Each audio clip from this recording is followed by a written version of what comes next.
तो आइए बच्चों देखा जाए क्या करना है इस क्वेश्चन में। देखिए क्या कह रहा है, by imparting heat to a body its temperature rises by 15 degree Celsius. एक बॉडी है जिसको आप हीट दे रहे हैं, हीट इम्पार्ट कर रहे हैं, तो उसका टेम्परेचर कितना बढ़ जा रहा है 15 degree Celsius. What is the corresponding rise in temperature on the kelvin scale. तो केल्विन स्केल पे इसके करस्पॉन्डिंग क्या टेम्परेचर राइज होगा। कहने का मतलब है कि केल्विन स्केल पे ये कितना राइज दिखाएगा, कितनी वैल्यू दिखाएगा, ये बताना है। तो इसके लिए एक छोटा सा कॉन्सेप्ट है, क्या है, delta T degree Celsius is equals to delta T kelvin. यानी delta T degree Celsius is equal to delta T kelvin का क्या मतलब है कि जो टेम्परेचर राइज सेल्सियस स्केल पे उसने दिखाया है वही सेम राइज किस पे दिखाएगा, केल्विन स्केल पे दिखाएगा। कहने का मतलब कि अगर 15 डिग्री की राइज सेल्सियस स्केल पे है तो 15 केल्विन की राइज केल्विन स्केल पे होगी। यानी टेम्परेचर राइज दोनों स्केल पे क्या होता है, बराबर होता है। ये कॉन्सेप्ट याद रखिएगा कि delta T degree Celsius is equal to delta T kelvin.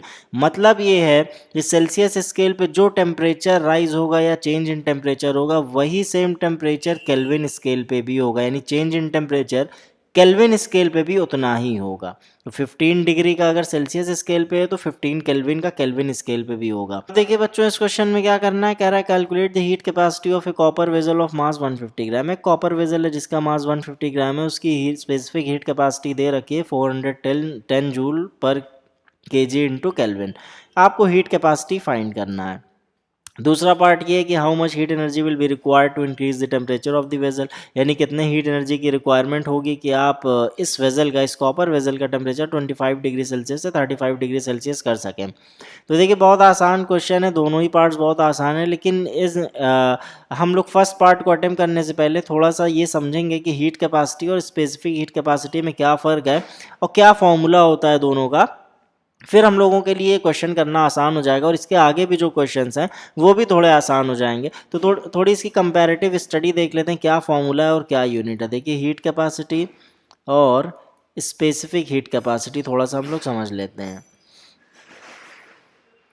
Heat capacity क्या होती है, अगर आपको टेम्परेचर 1 डिग्री सेल्सियस बढ़ाना है तो जिस हीट एनर्जी की रिक्वायरमेंट होती है उसको क्या बोलते हैं, हीट कैपेसिटी। यानी हीट कैपेसिटी है क्या, is the amount of heat energy required to raise its temperature by 1 degree Celsius. यानी किसी बॉडी का टेम्परेचर 1 डिग्री सेल्सियस या 1 केल्विन बढ़ाने के लिए कितने अमाउंट ऑफ हीट की ज़रूरत पड़ रही है उसको हीट कैपेसिटी बोलते हैं। इसको डिनोट किससे करते हैं, कैपिटल सी डैश से, और इसका फॉर्मूला क्या होता है, क्यू अपॉन डेल्टा टी। अब यूनिट देखना चाहते हैं तो कैसे, ये हीट एनर्जी जूल में होता है, टेम्परेचर चेंज किस में मान लीजिए हम लोग केल्विन में, क्योंकि एसआई सिस्टम फॉलो करेंगे तो टेम्परेचर क्या लेंगे, केल्विन में लेंगे, तो क्या हो जाएगा, जूल पर केल्विन। या इसको इस तरह से भी लिख सकते हैं, joule kelvin to the power -1। ये हो गई heat capacity. Specific heat capacity क्या होती है, देखिए स्पेसिफिक हीट कैपेसिटी किसको बोलते हैं, कैसे डिफाइन की जाती है, as the heat capacity per unit mass of a body. यानी एक यूनिट मास के लिए जब डिफाइन करेंगे, यानी heat capacity per unit mass of a body, उसको क्या बोलेंगे, स्पेसिफिक हीट कैपेसिटी। इसको क्या कैसे डिफाइन करते हैं, स्मॉल सी से, और heat capacity per unit mass, इसका मतलब C dash upon small M. यानी हीट कैपेसिटी अपॉन मास क्या देता है, स्पेसिफिक हीट कैपेसिटी देता है। अब देखिए इसकी यूनिट देखना है तो हीट कैपेसिटी की यूनिट हम लोग देख चुके हैं क्या होती है, joule kelvin to the power -1, और मास को हम लोग किस में मेजर कर रहे हैं, केजी में कर रहे हैं, तो इसकी यूनिट क्या हो जाएगी, joule kelvin to the power -1 KG to the power -1। यानी इसको अगर चाहें तो हम लोग इस तरह से लिख सकते हैं, joule KG to the power -1 kelvin to the power -1। देखिए ये है हीट कैपेसिटी और ये स्पेसिफिक हीट कैपेसिटी। इंपॉर्टेंट ये है कि इन दोनों के फॉर्मूले हम लोगों को पता हों और इन दोनों की यूनिट ना भी पता हो तो फॉर्मूला यूज़ करके यूनिट को कैलकुलेट किया जा सकता है बड़ी आसानी से। तो जानना ये है, क्योंकि दोनों बहुत नाम एक जैसे दिख रहे थे, तो इसलिए यहाँ पे क्लैरिफिकेशन दिया गया कि हीट कैपेसिटी और स्पेसिफिक हीट कैपेसिटी में क्या फ़र्क है। सी डैश का फॉर्मूला होता है क्यू अपॉन डेल्टा टी, और स्मॉल सी यानी स्पेसिफिक हीट कैपेसिटी क्या होता है, C dash upon small M.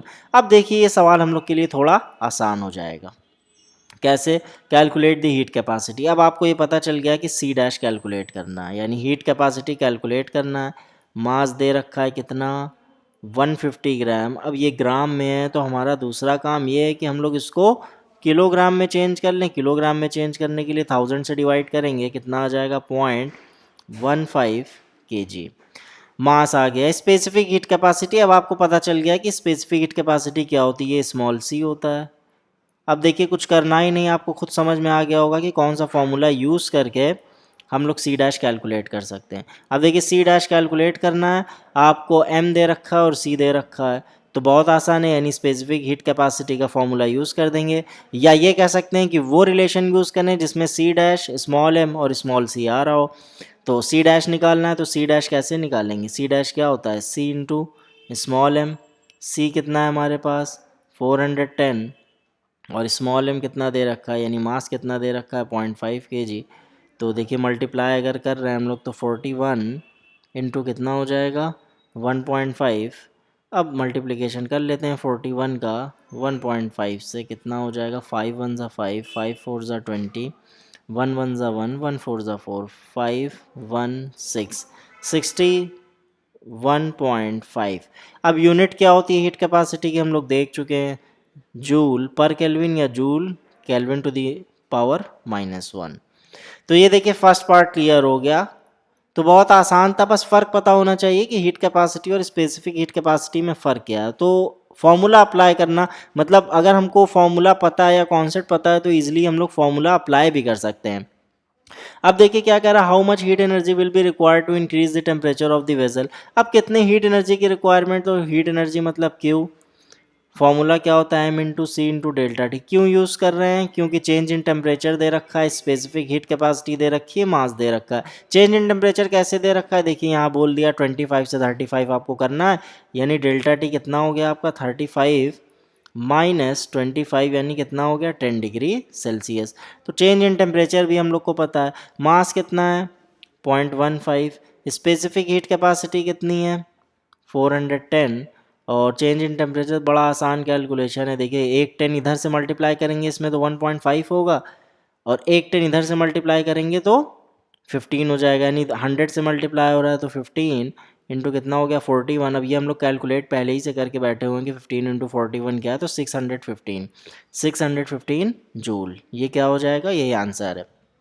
तो आगे के क्वेश्चन में भी इसकी ज़रूरत पड़ेगी, तो हम लोग फिर से इसको देखेंगे कि हीट कैपेसिटी और स्पेसिफिक हीट कैपेसिटी का क्या फॉर्मूला है। तो भाई अगला क्वेश्चन देखते हैं। A piece of iron of mass 2 kg has a heat capacity of 966 joule per kelvin. एक आयरन का पीस है जिसका मास कितना है 2 kg है, उसकी हीट कैपेसिटी दे रखी है 966 जूल पर केल्विन। आपको फाइंड करना है heat energy needed to warm it by 15 degree Celsius, यानी उसको 15 डिग्री सेल्सियस वार्म करना हो या उसका टेम्परेचर राइज करना हो तो आपको हीट एनर्जी कितनी चाहिए आपको ये बताना है। तो इसका मतलब इनडायरेक्टली डेल्टा टी दे दिया, यानी चेंज इन टेम्परेचर कितना है ये बता दिया। स्पेसिफिक हीट कैपेसिटी आपको एसआई यूनिट में फाइंड करनी है। बहुत आसान क्वेश्चन है। सबसे पहला काम है कि गिवन लिख लें और फिर उसके बाद समझ में आ जाएगा कि कौन सा फॉर्मूला यूज़ करना है। देखिए मास क्या है 2 kg है, हीट कैपेसिटी पढ़ के आए हैं किससे डिनोट किया जाता है, सी डैश से, कितना दे रखा है 966 जूल पर केल्विन। तो ये तो पता चल गया कि हीट कैपेसिटी इतनी है, मास इतना है। अब चेंज इन टेम्परेचर यानी 15 डिग्री सेल्सियस, हीट एनर्जी चाहिए आपको, ये निकालना है। तो अब देखिए हमको क्यू चाहिए, सी डैश एम दे रखा है और डेल्टा टी दे रखा है। अब देखिए कौन सा रिलेशन यूज़ करेंगे क्यू निकालने के लिए। तो अब देखिए यहाँ पे हीट कैपेसिटी क्या होता है, C dash is equals to Q upon delta T. तो अगर हम देख रहे हैं कि हमको हीट कैपेसिटी दे रखी है और डेल्टा टी दे रखा है, तो अगर हम ये वाला फॉर्मूला यूज़ कर लें तो हमको क्यू मिल जाएगा। यानी कौन सा फॉर्मूला यूज़ करना है, C dash is equals to Q upon delta T. तो सी डैश दे रखा है कितना है 966, फिर क्यू अपॉन डेल्टा टी मतलब 15, which implies Q is equals to 966 into 15। तो आइए इसको मल्टीप्लाई करके देख लेते हैं, थोड़ा लंबा है ये मल्टीप्लिकेशन। 5 6 ज़ा 30, 5 6 ज़ा 33, 5 9 ज़ा 45, 8 1 6 ज़ा 6, 1 6 ज़ा 6, 1 9 ज़ा 9, 0 9 और 14 और 14,490 जूल। ये पता चल गया कि कितनी हीट एनर्जी चाहिए 15 डिग्री सेल्सियस उसका टेम्परेचर बढ़ाने के लिए। फर्स्ट पार्ट क्या हो गया, क्लियर हो गया। It's specific heat capacity in SI unit, यानी दूसरे पार्ट में क्या पूछा है, स्मॉल सी। बहुत आसान है, देखिए स्पेसिफिक हीट कैपेसिटी का फॉर्मूला क्या होता है, C is equal to C dash upon M. C dash पता है, एम भी पता है, बहुत देखिए अगर फॉर्मूला पता है तो क्वेश्चन बहुत आसान है। C dash upon M, C dash कितना दे रखा है देखिए 966, और स्मॉल एम कितना दे रखा है, यानी मास कितना दे रखा है 2, तो मल्टीप्लाई कर देते हैं, 2 4 ज़ा 8, 2 8 ज़ा 16, 2 3 ज़ा 6। अब बात आती है यूनिट की, तो यूनिट याद है तो निकाल सकते हैं, नहीं याद है तो हीट कैपेसिटी की यूनिट लिखिए और मास की लिखिए। तो हम लोग स्पेसिफिक हीट कैपेसिटी की यूनिट देख चुके हैं, कितनी होती है, joule KG to the power -1 kelvin to the power -1, joule KG to the power -1 kelvin to the power -1। तो क्लियर हो गया, ये दोनों पार्ट्स हम लोग ने क्या कर लिए, क्लियर हो गया। बस ये फॉर्मूला याद रखना है, कन्फ्यूजन ना हो इसमें, तो कन्फ्यूजन ना हो इसलिए इसको अच्छे से देखिए समझिए, और याद करना तो बहुत आसान है। हीट कैपेसिटी क्या, क्यू अपॉन डेल्टा टी के इक्वल, और specific heat capacity C dash upon M के।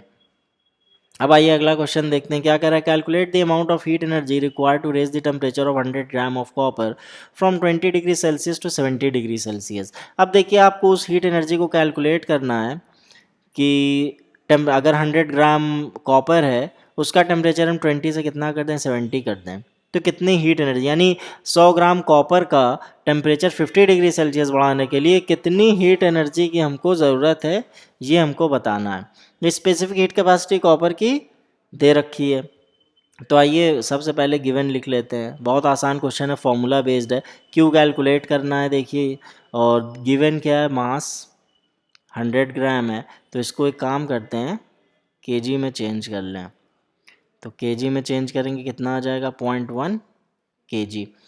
और चेंज इन टेम्परेचर देखिए दे रखा है, यानी 70 - 20 कहने का मतलब 50 डिग्री सेल्सियस।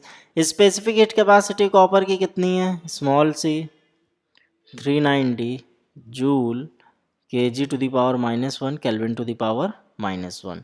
तो अब आपको देख के ही समझ में आ गया होगा कि बहुत आसान क्वेश्चन है। Q is equals to M C delta T आपको यूज़ करना है, क्यू फाइंड करना है, एम दे रखा है, बहुत आसान है, सिर्फ मल्टीप्लिकेशन करनी है, और ये 390 है, डेल्टा टी कितना है 50 है, मल्टीप्लाई देखिए इसका 10 इससे मल्टीप्लाई करेंगे तो ये 1 हो जाएगा, 1 इंटू 390 इंटू 5, अब मल्टीप्लाई कर लेते हैं, 5 9 ज़ा 45 का 4, 5 3 ज़ा 15 यानी 91950 जूल। क्लियर हो गया, बहुत आसान था। Q is equals to M C delta T पे बस पता हो कि फॉर्मूला कौन सा लगाना है। अब आइए अगला क्वेश्चन देखते हैं, क्या कह रहा है, 1300 joule of heat energy supplied to raise the temperature of 0.5 kg of lead from 20 degree Celsius to 40 degree Celsius. 0.5 kg lead है, और उस लेड का मास कितना दे रखा है 0.5 kg। अब 0.5 kg लेड का टेम्परेचर आपको 20 डिग्री सेल्सियस बढ़ाने के लिए 1300 जूल ऑफ हीट एनर्जी की रिक्वायरमेंट है, यानी 1300 जूल 1300 जूल हीट एनर्जी आप देते हैं तो उसका टेम्परेचर बढ़ता है 20 डिग्री सेल्सियस। आपको स्पेसिफिक हीट कैपेसिटी फाइंड करनी है, तो सबसे पहला काम क्या है, गिवन लिख लें। गिवन क्या है देखिए, हीट एनर्जी कितनी दे रखी है 1300 जूल, मास कितना दे रखा है 0.5 kg, टेम्परेचर कितना चेंज कर रहे हैं 20 डिग्री सेल्सियस, यानी 20 डिग्री सेल्सियस का टेम्परेचर चेंज आ रहा है। आपको स्पेसिफिक हीट कैपेसिटी फाइंड करनी है। देखिए ये भी बहुत आसान है, फॉर्मूला बेस्ड क्या है, Q is equals to M C delta T.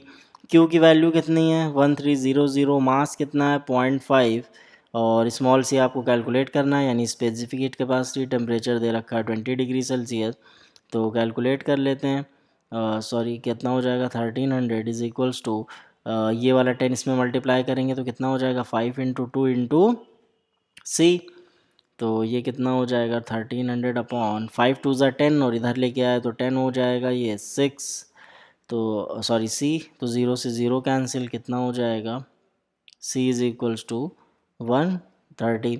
अब देखिए फिर वही बात आती है यूनिट की, तो यूनिट याद है तो डायरेक्ट लिख दीजिए joule KG to the power -1 kelvin to the power -1, और नहीं याद है तो आप प्रोसेस से निकाल सकते हैं, क्योंकि यहाँ हम लोग ने अच्छे से समझा हुआ है कि स्पेसिफिक हीट कैपेसिटी की यूनिट ये कैसे आती है। तो ये भी बहुत आसान क्वेश्चन था, फॉर्मूला बेस्ड था। तो Q is equals to M C delta T तो और आसान है, कुछ नहीं करना है, बस वैल्यूज़ रख के आपको मल्टीप्लिकेशन और डिवीजन ही करना है।